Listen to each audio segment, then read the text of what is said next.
subscribe to the channel, and press the bell button if you love me. Hi, I'm SpongeBob, and I never thought I'd see the day when Mr. Krabs, the king of counting pennies, would be sick. But not just any sickness, no. Mr. Krabs was burping every 2 seconds, and not normal burps. I'm talking explosive, earth-shaking, property-destroying burps.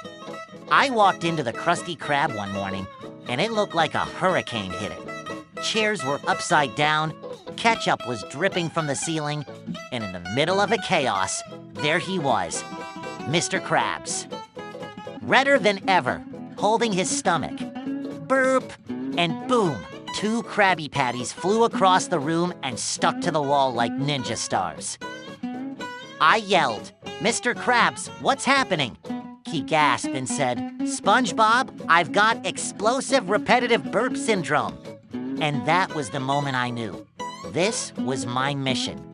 Operation, stop the burps before he destroys the ocean. First stop, Sandy. She built me a bubble filter helmet for him. He put it on and blow! The helmet popped like a balloon, and the walls turned into jelly. Not even kidding. Next stop, Patrick. He said, just make him drink seaweed juice with mint. We tried it, and it worked. Kind of. Now the burps came out in rainbow colors, with sharks in them. Yeah, colorful, deadly, polite sharks. Even Squidward got involved. He said, just let him burp. Maybe he'll explode and we'll get a day off.